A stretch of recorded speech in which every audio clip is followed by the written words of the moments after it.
Hey everyone, back again now on part 4 of Thomas Hobbes's Leviathan, and we are going to be covering from chapters 24 till 31, or until till part 3 of the text. But before jumping into it, check out the previous episodes if you haven't already. Like, share, subscribe, tell your friends, who knows, they might love it.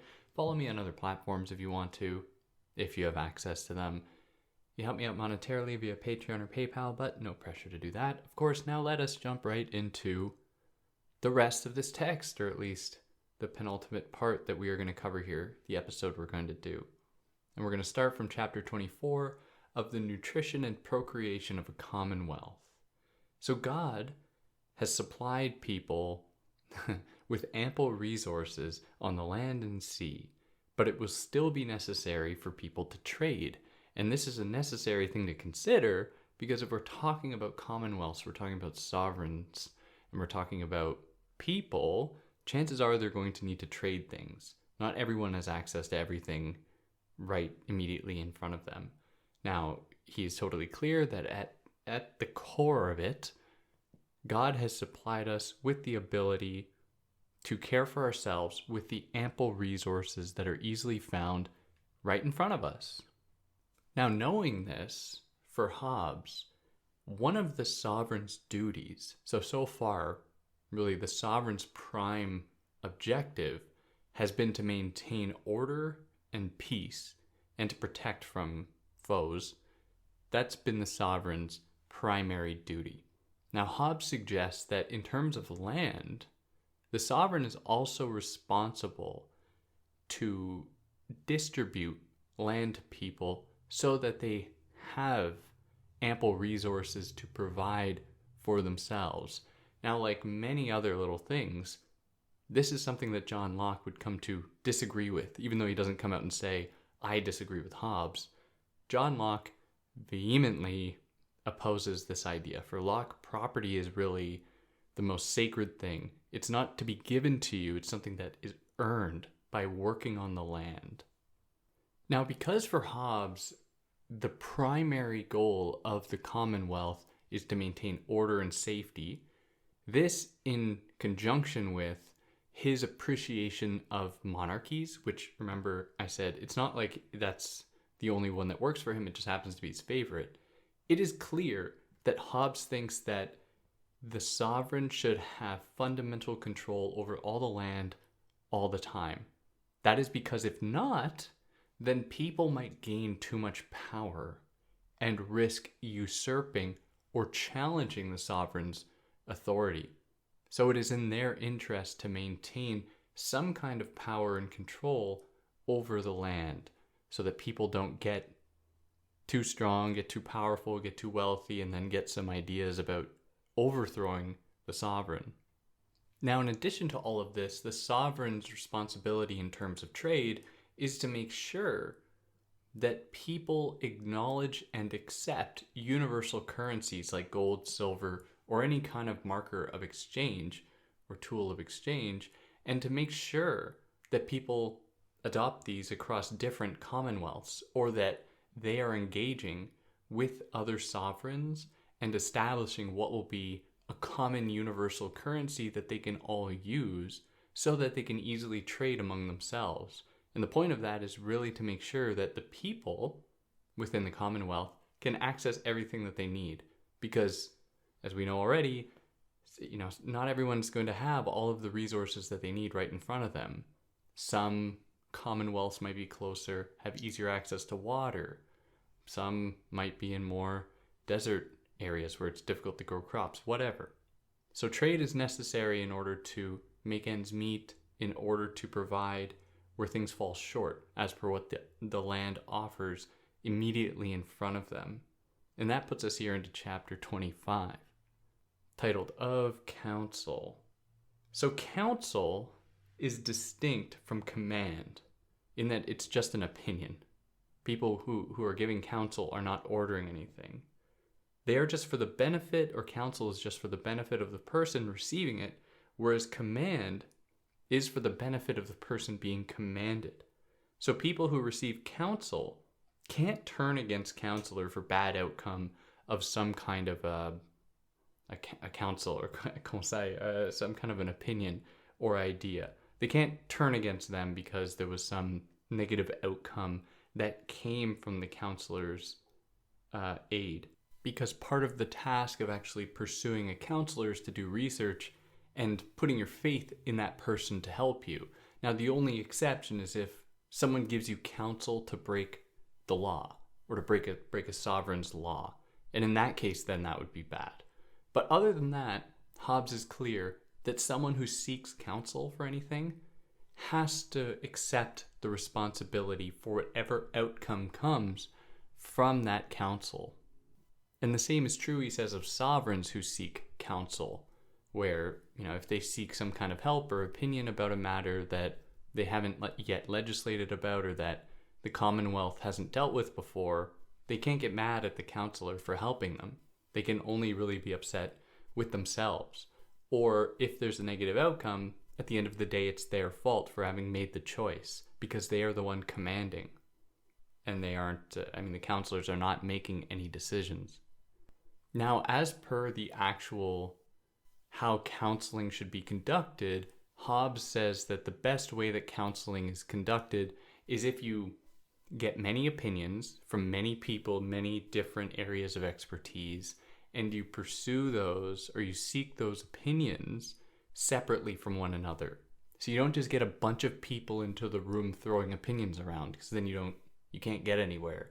If anyone's, you've worked a job before and sat in on a Zoom or Teams meeting where everyone's giving opinions, you find that things don't actually end up happening very easily from that. So Hobbes suggests that the best way to do it is to pursue each person's opinion on their own. And then at the end of it, you're able to, now having gotten all of these different people's ideas where they weren't prejudiced by anyone else in the room or anything like that, you could have the most clear overall picture about what should be done in terms of whatever thing you're seeking counsel for. And here we get to chapter 26 of civil laws. So civil law is the consecration or the enshrinement or the establishment of what is right and what is wrong within the Commonwealth. So laws are made in a Commonwealth, and therefore by the people through the sovereign as an individual that they have consented to. So remember, the sovereign hasn't just rolled in and said, you are my subjects now. Within Hobbes's framework, he's illustrating the sovereign that has come about through consent. People have agreed that there should be the sovereign, and the sovereign is to represent the people. So any rules that the sovereign sets up then in Hobbes's world are really the rules set up by the people because they've elected this sovereign. And so laws will be passed or legislated in accordance with what the people believe is right and wrong. Now, this is also in this framework, the sovereign is always above the law for Hobbes. They're able to legislate to establish laws. They're able to suspend laws whenever they want. They exist essentially outside of the law. And this is also something that Locke would come to disagree with or think is not how things should work. For obvious reasons, you should never have someone who exists above the law. Now, civil laws should inform themselves or should be informed by the natural laws that we've spoken about earlier, specifically the laws maintaining self-preservation, liberty, and the right to protect oneself if need be. Everything else, or every civil law that emerges within a commonwealth, should be informed at the very least by these ideas. That is, people deserve liberty. That is, they shouldn't be put any kind of arbitrary control that they haven't consented to. No one should be subject to physical harm. At least, I don't think he would extend this to mental harm, but I assume not. Maybe he did, but people should not be subjected to harm. And people should be allowed to defend themselves in cases where they are being threatened, unless they're being threatened by the sovereign. And in which case, I'm not really sure what would happen for Hobbes. Would this be a Socrates type dynamic where Socrates is like, I'm going to stick by my constitution that, the state is just and I've broken the pact with the state, so therefore I must die. I mean, I don't know. Should people just capitulate if the sovereign doesn't like them? I mean, who knows? Now, laws are never, like, I don't know of any situation where laws are just one and done, because although I don't know much about this topic, like laws across the world, but I assume for the most part, a nation will have their general laws, and then each province, each state, each territory, each town might have its own bylaws, smaller laws. So in such a case, Hobbes is clear that the overall laws of the Commonwealth that are set up by the sovereign are just. Those are correct, can't be denied because they're set up by the people. He says that laws can go wrong, though, when they deal with more local, specific things that are set up just by local judges or magistrates or whatever. In those cases, because they have been legislated not by the sovereign but by some local person just setting up laws, they are then open to fault or making mistakes that could be unjust. Now, he's clear that this doesn't mean that there shouldn't be like judges even at the highest levels. All laws should be informed by natural laws, but Hobbes doesn't live in, fairy tale land where there's a perfect cohesion between natural and civil laws. He's clear that these things are up for some amount of interpretation. Things happen in the world that are just unpredictable or do not easily lend themselves to judicial explanation or understanding. And so judges play a fundamental role in helping to properly interpret law and to situate those laws within, the broader context of sovereign rule in order to adjudicate, to oversee any kind of issue that demands the judge's presence, like between two people if they're fighting about a plot of land or something. The judge's role is to stand in for the sovereign in that moment and to say, I know the sovereign's rules, I know the Commonwealth's rules and laws, and I am the person who's going to decide what should happen in this situation. That is, they're going to determine who is at fault and what should happen as a result. Should someone be punished for what they've done? Should they be forced to pay an amends for what they've done? They are the person, that is the judge, is the person that's going to lay this out. Now he makes an interesting claim here that if there are any laws that are not written that people nevertheless follow, then it must be a natural law.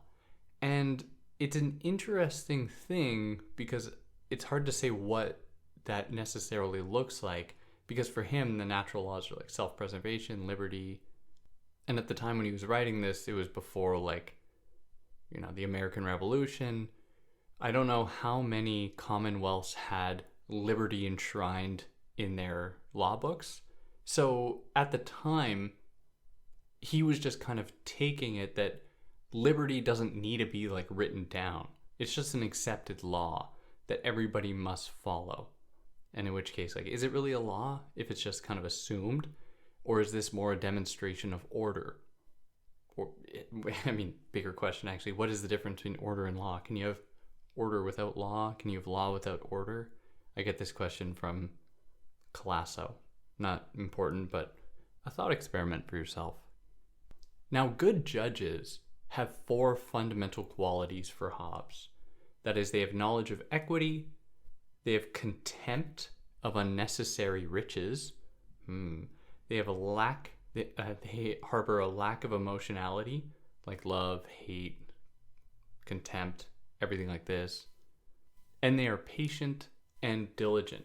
These are the primary qualities that a judge should possess for Hobbes that would allow them to be the objective overseers of any situation where their only job, that is, they're devoid of any kind of emotional insight or anything, is to just look at something, a case, quote unquote, objectively, while also, and I think it's interesting, being wary about or demonstrating contempt for unnecessary riches.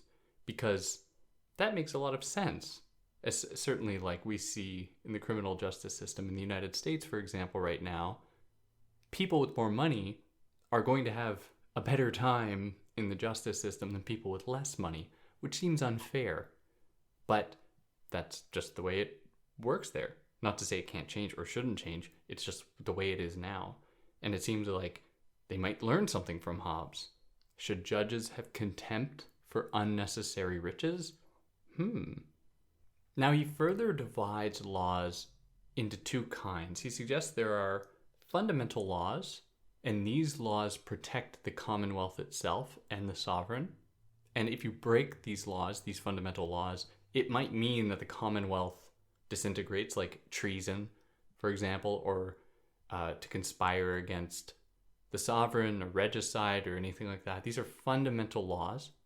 Now, by contrast, there are non-fundamental laws, and these refer to situations where the commonwealth won't be at stake, or the sovereign won't be at stake if one of these laws are breached. And of course, the former fundamental laws are, breaking them is more severe than breaking non-fundamental laws. And that puts us here into chapter 27, very appropriately looking at of crimes, excuses, and extenuations. So crime simply is a breach of the law. All crimes are sins for Hobbes, but not all sins are crimes. So it's not a crime to intend to cause harm, though it might be a sin. It's not a crime to covet your neighbor or to, feel jealousy towards someone, which would be a sin. Would it be a sin? Yeah, it's a sin, right? No, whatever. But it's not, you aren't breaking the law if you do that. And we're going to get into this more in the next part when we look at his idea about Christianity informing his views of the Commonwealth. But his view of it is like he adheres very much to Scripture. But when he deals with Christian stuff, he tries very hard to see through all of the religiosity of it, like which the wrong way to put it, but he looks beyond the spiritual parts of things and looks at like the material facts within the biblical narrative. Not talking about demons or hell or any of that stuff, because for him that's all just hocus pocus. It doesn't actually inform anything. This has just been the product of some priests trying to persuade the people into fearing God or into fearing doing certain things because they'll go to hell. Like, Hobbes is not buying any of that. He thinks it's just like a sin, and you will be, whatever will happen to you in the afterlife will happen to you for committing sins. But he doesn't think that there's a devil at work here in helping these sins occur. Or at least not a devil in the, popularly understood sense, and sitting in hell and fire and horned, forked tongue and a tail, none of that. So anyways, I digress. A crime is a breach of law, simply enough. So if there are no laws, and if there's no commonwealth, and if there's no sovereign, then there are no crimes. Nothing that anyone does is a crime in any type of setting that is not of the state or under sovereign power. So with this, Hobbes is surprisingly flexible, suggesting that ignorance of laws is a valid defense for newcomers, like people entering a commonwealth, or in cases where laws were not adequately declared or made known to everybody. Now, maybe this seems like a minor detail, but I think it's interesting because he's conceding that laws are not pre-programmed into us. And there are things that must be learned. And if they must be learned, I think it forces us to ask, or encourages us to ask, how much of this is really natural, or how much of submission to sovereign authority is natural, to sovereign law is natural. Because as he says, he likes to say there are these so-called natural laws, self-preservation, liberty, yada, yada, yada. But that is hardly, there's no commonwealth that's just yep, we are the land of self-preservation and liberty. No, they have like 10,000 other laws like that you have to follow in order to make that possible. All of which are just made up. They're just agreed upon social constructs. They do not actually reflect any kind of natural disposition. We aren't born knowing about any of these laws. We have to be taught them. So he's gentle here. So he thinks that somebody just showing up into a new commonwealth should be treated with some amount of sympathy or flexibility if they have not learned the rules of that society yet. However, it would be totally wrong if somebody was like exploited that and was like, okay, I'm going to go to this commonwealth or this nation and impose my views onto them, my understanding of law and justice onto them, because that would conflict with whatever is currently at work in that commonwealth.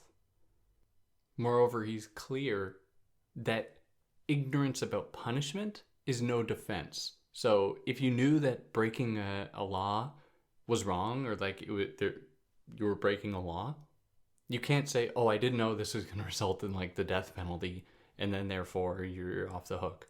For him, that doesn't work then, because you knew that you were breaking a law. So people break laws for three primary reasons for Locke. That is, number one, lack of respect for justice and the desire to manipulate that justice. Number two, misguidance by false teachers. Number three, vanity or belief in possessing adequate knowledge of laws through experience alone and not through study.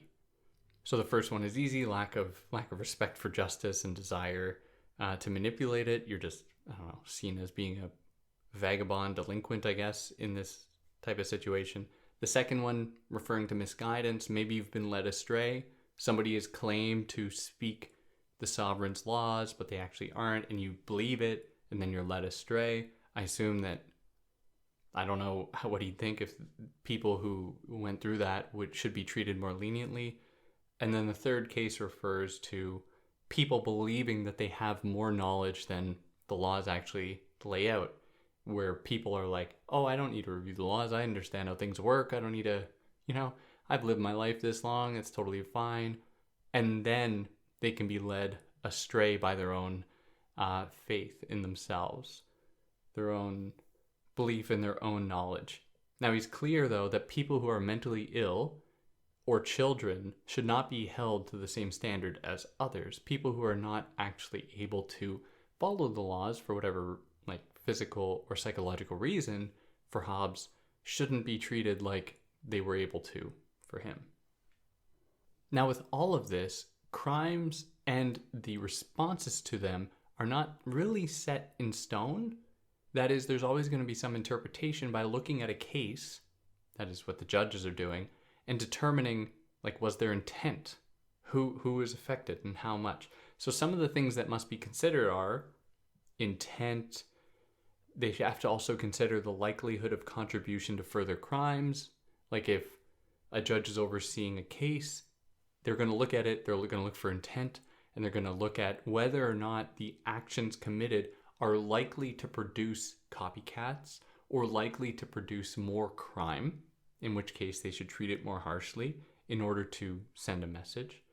They have to also consider the harm done by looking at the number of people affected, how many people were affected by the crime, and how many times was it, done, how many different places, and so on. Now he provides an example, two different cases. He says, in a case where somebody thinks that they can commit a crime and get away with it because they're rich, is worse for him. That is a much worse thing to do than to commit a crime and fear what's going to happen to you and fleeing as a result. Now, in our world, I'm in America right now, but in America, it's the other way around, where people who are rich, they get treated so much better, they get pampered in the criminal justice system. If somebody flees because they're too poor to actually defend themselves, or they fear whatever punishment will befall them, that is a much better thing to do. And the reason it's a much better thing to do for Hobbes is because it demonstrates some amount of respect for sovereignty and the sovereign's laws. Because the person who committed that crime still respects those laws and is like, yeah, I'm going to get this punishment because I did this thing. and these laws are going to come after me. I can't beat them.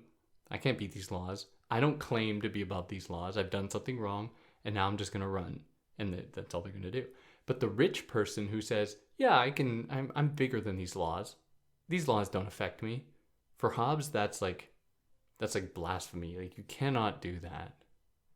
Moreover, for Hobbes, it's much worse to steal from a poor person than a rich person, because remember, you have to consider the harm actually done against someone when adjudicating a crime. Which doesn't seem to be the case now. If I steal from someone who's experiencing homelessness or precarious housing, I'm going to be treated much better than if I stole from the Kardashians, for example, or some other rich ding-dong somewhere in LA. Like, what? But that's how things have developed now, and flies totally in the face of what Hobbes had in mind. Not to say that the framers of the Constitution or law after that were like reading Hobbes and trying to be informed by it, but it's interesting to see how things have changed here, at least thinking about law in this way. So additionally, it is much more serious to break a law that is one of the fundamental laws that protects the Commonwealth, much more severe than just breaking a law by harming another person. That's still bad, of course, but less severe for Hobbes. He also adds that it's much worse to murder a parent, as horrible as that is, than anybody else, because a parent, as we talked about I think in the last episode, the parent is kind of the first sovereign that people encounter in their lives. They are an example of paternal power, and they kind of set the stage for what would become the regular sovereign that they submit to in their lives. And that puts us here into chapter 28 of punishments and rewards. So punishments are evils inflicted against those who transgress the laws to cultivate obedience. So punishments are meant not only to punish someone, but to set an example, to say to everybody else, look, if you commit this crime like this person did, you will experience the same fate. And they do it to deter people, to keep them from committing those crimes. So sovereign is given the right to inflict harm as people give up their right to do so when they form the Commonwealth. So Hobbes doesn't think that anyone should just be able to enact justice. If you did, it would just be the state of war all over again. It'd be chaos. There'd be no order. Only the sovereign has the right to inflict harm against somebody. And these punishments can assume many forms. It can be physical punishment, imprisonment, death sentence, fines, and so on.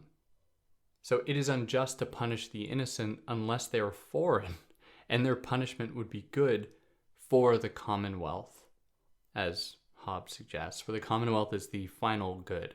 Defending it is the core of what is considered to be just in Hobbes's eyes. And anybody who poses a challenge to that Commonwealth should expect to be punished. So the sovereign and the Commonwealth do not only punish people, they also like to reward people with salaries and gifts who actually do well. So in cases where the sovereign gives reward to someone that they fear, this is not a gift nor a salary, but it is a sacrifice. For example, if a sovereign is worried about a neighboring Commonwealth, a neighboring sovereign, they might give them a gift out of fear that they'll if in order to avoid that person then invading them or something. In that case, it's a sacrifice. It's to propitiate some kind of another figure, to appease them. Now, all of this demonstrates that the Commonwealth and the sovereign power need to be defended. They need to be protected. They are under constant threat by enemies, foreign and domestic. And so these laws are set up to maintain it, to keep it alive and to keep it safe. And that puts us here into chapter 29. Of those things that weaken or tend to the dissolution of a commonwealth. So the first threat is born out of the belief that less power is needed than actually needed to defend the commonwealth from foreign and domestic threats. So that's a case where the Commonwealth might be weakened. So the sovereign thinks, oh, we're good. We don't need to invest in our military. We don't need to invest in people having arms to defend themselves from invaders. Like, we don't need any of that. That's totally fine. This might actually prove to be a problem in a case where the Commonwealth is actually attacked.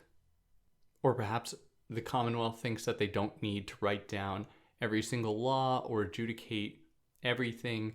And these things, the accumulation of many breaches of the law, even non-fundamental ones, will eventually erode people's faith in the Commonwealth. And then there are cases where like people are seditious, they try to usurp, to overthrow the sovereign. And of course, that's not good for sovereign power, and that's not good for the Commonwealth. Like people who believe that they are more just than the sovereign, they are more just than the Commonwealth. They see themselves then as being above it. This poses a fundamental threat and risk to the Commonwealth. And then there's situations where there's people who think that they should be the sovereign. They are the ones that are the most just. But that, of course, can never happen unless it was done by the consent of everyone else. Which, actually, no, because their consent was given to that first sovereign. So, yeah, that couldn't happen. And it would be bad for the Commonwealth, obviously. Another potential threat emerges when the sovereign is made subject to civil laws. Because, as we said earlier, the sovereign exists above laws. If they are subject to laws, then they no longer occupy this transcendent position of being above everybody else and therefore calling the shots and being responsible for everyone. If they are held on the same level as everyone, then they are just the same as everyone, and then you fall into a state of war again. You need this hierarchy for Hobbes, where the sovereign is at the absolute top and the subjects exist underneath it. Another threat is if people view their property and riches as purely their own, and not as existing as part of and underneath within a commonwealth.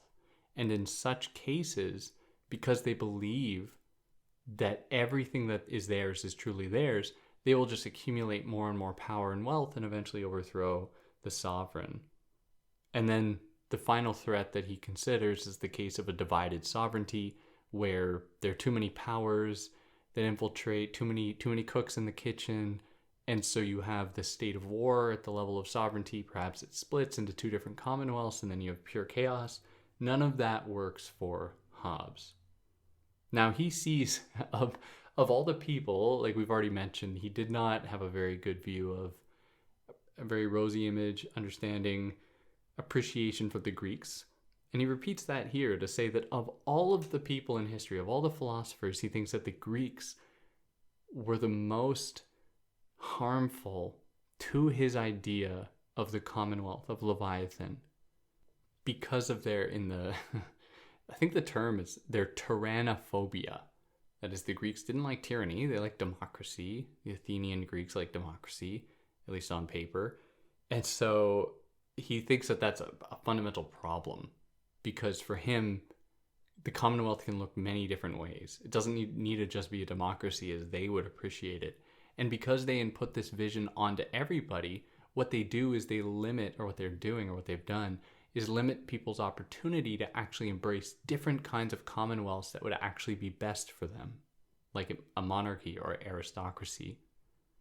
And then some other threats like that he gives us include lack of funds, and the Commonwealth becomes too poor. Oh, nice, lovely truck. Lovely truck. Some community members getting too popular, growth of towns or corporations above that of sovereign power, insatiable growth of Commonwealth that grows too big to actually govern, lack of public trust due to lost war. All of these things pose risks to the sovereign, to the Commonwealth. And here we get chapter 30. Of the office of the sovereign representative. So the sovereign is responsible for the well-being of their people, and they take on all the risks and all the benefits of that role. So the sovereign's primary duty is to maintain order and obedience, as I think we've already made really clear. And this is true of all governments. People must be taught not to worship any other figures than the sovereign in the way that they worship the sovereign. And God, of course, and God.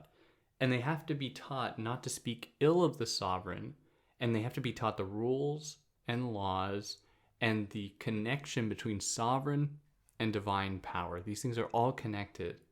And these precepts are meant to match the 10 Commandments. That is, this is like one of the first sovereign orders, at least recorded in the Bible, of rules to follow. You know, as the story goes from thousands of years ago with Moses, with the 10 Commandments and God telling him the 10 Commandments and coming down, thou shalt not steal and murder and yada, yada, yada. Now, all people in the Commonwealth are then all equal underneath or within the sovereign's eyes. No one is above anybody else. That would be chaos. And so everybody should pay equal tax as per their receiving equal protection from the state and from the Commonwealth. That is, at the time, tax is just responsible for like maintaining the military, maintaining basic infrastructure under sovereign rule. The trade was not nearly as complicated as it is now, nor national defense, nor healthcare, nor anything like that. So tax could just be used for these roles. Now, he is clear, though, that not everyone is going to be able to actually contribute in the same ways, where he gives the case of like elderly people who may not work as much as a younger person. They should still receive protection and care from the state, and tax is meant to fill that in. Additionally, all laws, punishments must be made adequately clear so that people know what the stakes are if they break any of the laws. And yeah, that puts us into chapter 31 of the kingdom of God by nature, which will be a nice little teaser for the next part when he considers the Christian commonwealth. So in all of this, there's both a risk of someone submitting too willingly to sovereignty at God's expense, because remember, at the very top is God for Hobbes. And worshiping the sovereign shouldn't replace worshiping God, but acknowledging that the sovereign mimics and mirrors God's divine authority. But accepting this as well, people must worship the sovereign to some extent, and not to like just think of God as being the only person worth listening to. But here, of course, we're only dealing with those people who have agreed to submit to God's sovereignty, God's authority. Everybody else for Hobbes is an enemy. That's his word. They're just the enemies. Now, God has communicated with humanity in 3 ways. That is, through natural reason, through revelation, and through prophets. Now, only the first and the third give us universal laws. That is, only through natural reason, like he said before, self-preservation, liberty, these are natural laws that we've deduced through our reason, and through prophets. They've given us natural laws. We don't, or universal laws. For him, we haven't developed any universal laws through revelation, because revelation are just like individual moments of a connection with God where you are given some divine knowledge, truth of God's existence, some knowledge from God. But you are not like special, like a prophet. You don't have that ability. You just take this information for yourself and then run with it. These are the 3 ways that God communicates with humanity, and it is only through the first and the third, through natural reason and through prophets, that universal laws are deduced. Now here he's referring, when he refers to 1 and 3, he's really specifically looking at Judaism and the Jews because of their direct connection with God out of, you see in the Bible, from Moses to all of the kings that would follow Moses, all of the sovereign figures like David and Saul and Samuel. Was Samuel the king? Whatever.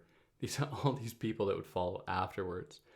Now, God's natural laws found in nature are equity, justice, mercy, and humility. These are the natural laws that are apparently found in nature beyond just self-preservation and liberty. Are all people equal in nature, though? Is there justice in nature? Is there mercy in nature? Is there humility? I mean, I'll leave that up to you to decide. I don't think so, but it's there, at least in our understandings of these terms. He then clarifies that God's attributes are as follows. God is the creator of the world. God is infinite, a big claim. God is singular, another big claim. And God is indivisible, another big claim. These are things that people have come to challenge, certainly. Like, even biblically, are these things true? Is God truly infinite, singular, indivisible? Do we find that in the Bible? Do we find it in philosophy of religion? I mean, not really, but this is Hobbes' idea. It's one of many different possible understandings of God. So because God's laws are natural, so too then are the punishments that accompany those laws, or that are the result of those laws. So for example, he says that intemperance is met with disease. Rashness is met with mischance. Injustice is met with retaliation. Cowardice is met with oppression, etc. Which, like, is any of this true? I mean, this is like, he's just making a clearly verifiable point. And in verifying it, we find that that point is not true. So, all right. But his faith in it is nevertheless commendable. Like, maybe there's like a current, like, there's truth to it and I just don't see it on the page. So correct me if, you're like, Dave, you just don't get it. Explain why I don't get it. Don't just say I'm mean to Hobbes or anything. Like, explain why I don't get it. And that'll wrap it up here. Next time we're going to cover part 3 and part 4 of the Christian Commonwealth and of the Kingdom of Darkness. We're going to cover those. And yeah, like I said, anything I got wrong, anything I missed or excluded, let me know. I'd love to hear about it. And on that note, you like what I did? Like, share, subscribe, tell your friends. They might love it. They might hate it. Who knows? And on that note, take care.